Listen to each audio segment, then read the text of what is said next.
और उनका तालियों के साथ स्वागत करें।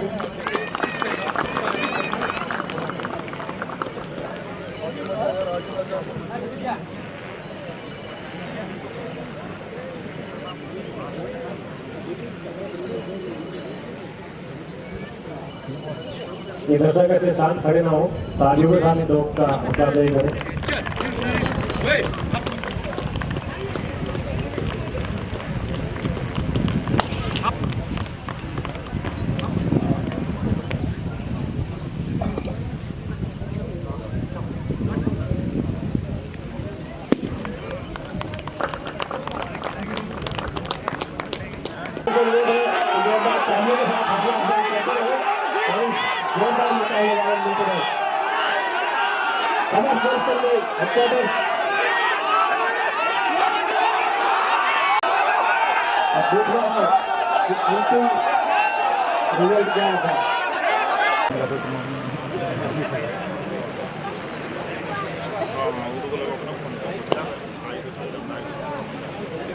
सेलिब्रेशन आपके यहाँ स्टार्ट हुए हैं, तो कुल मिलाकर आप हमें बताइए कि सर ये यहाँ से जैसे कि आपने भी कहा कि स्टार्ट हो रहा है, तो कुल मिलाकर क्या प्रोग्राम रहेगा सर? देखिए, रेजिंग डे 110 बटालियन का 8 तारीख को होता है और हमने आज से इसकी शुरुआत करी है रेजिंग डे की।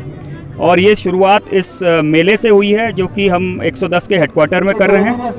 और इस मेले में हमने जवानों के मनोरंजन के लिए, उनके रिलैक्स रेस्पाइट के लिए बहुत तरह के गेम्स वगैरह रखे हुए हैं, फूड स्टॉल रखे हैं। इसके अलावा जवानों को अवेयरनेस देने के लिए हमने SBI के साथ एक अवेयरनेस प्रोग्राम के लिए स्टॉल रखा हुआ है, जिसमें साइबर क्राइम, साइबर फ्रॉड के अगेंस्ट उनका अवेयरनेस प्रोग्राम चलेगा।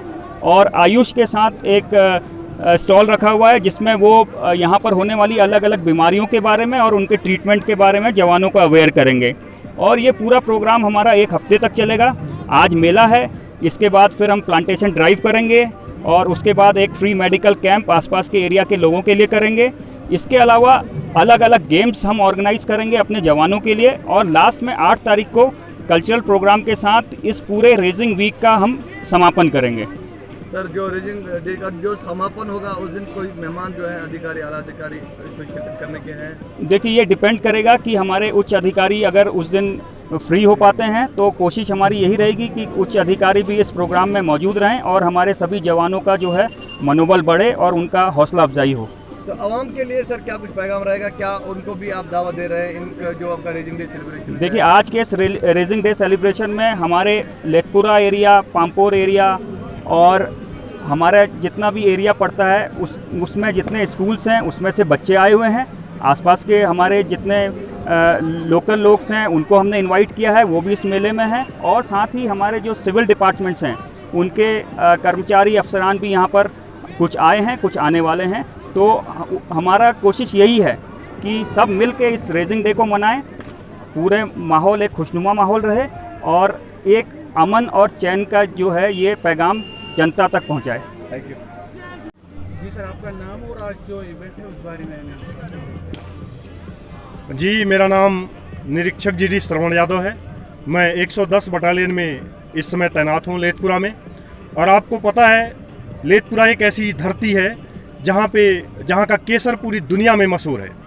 और लेथपुरा की इस धरती से न सिर्फ केसर की खुशबू की सोधी सुगंध आपको महसूस होती है, बल्कि लेथपुरा की धरती उस बात के लिए भी जानी जाती है जहाँ पे ललदेश्वरी और चंधारा गांव में ही आपके हब्बा खातून जैसी लोक गायिकाओं की जन्मस्थली भी रही है। तो ये उर्वर धरती है और इस धरती पे हमारा सौभाग्य है कि हम इस धरती के स्वर्ग पे और इतनी सुंदर जगह पे हम अपनी ड्यूटी के साथ साथ में ही यहाँ के कुदरत के नज़ारों का भी आनंद लेने का बहुत ही सुखद अवसर प्राप्त कर पाते हैं। इसके अलावा ये हमारे लिए बड़े ही गर्व और आनंद का भी विषय है कि अत्यधिक संवेदनशील स्थल, जो कि अनेक कुख्यात घटनाओं के लिए भी बहुत अधिक जो पूरी दुनिया में हाईलाइट रहा। पुलवामा का इंसिडेंट हमारे विसिनिटी में ही हुआ था, जिसमें हमारे देश के 40 जांबाज और बहादुर जवानों ने वीर गति को प्राप्त किया था।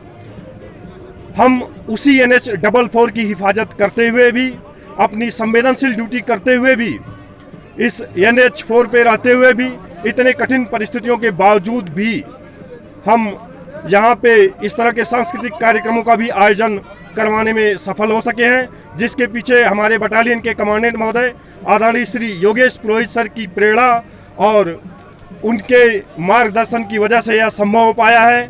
और आप देख रहे होंगे यहाँ का नज़ारा कितना ही सुंदर और कितना ही सुस्मित नज़ारा आपके सामने है। तो मैं इसके लिए दो वाक्यों में कहना चाहता हूँ कि खुदा जब भी जमी पर आसमां से देखता होगा तो ये महफिल किसने सजाई सोचता होगा। और मैं धन्यवाद देता हूँ कमांडेंट महोदय का, श्री योगेश पुरोहित सर का, जिन्होंने इस खूबसूरत महफिल के लिए हम सभी को प्रेरित किया है। और बटालियन के स्थापना दिवस